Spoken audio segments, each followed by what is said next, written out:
लोग ऐसे हैं. चलो चलो.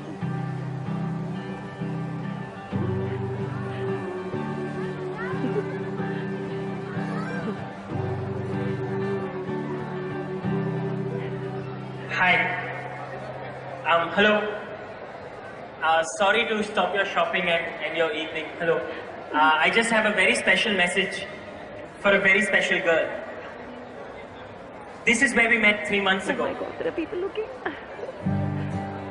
This is where we first saw each other, and this is where I fell in love with you. This is so cute. And you're my absolute Jaan, and you had me that day at Hello, when you said hello to me. Sambabadiyo beerkahan saldhigkaaga dhigaya sidayaasha dhiigahan sama kugu diraya sidayaasha dhiigan sama kugu diraya.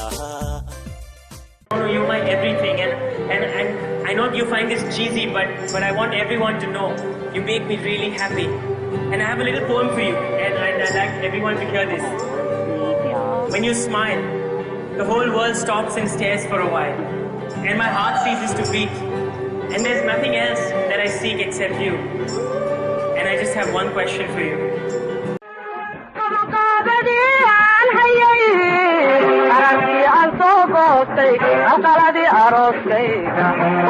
ka filanayay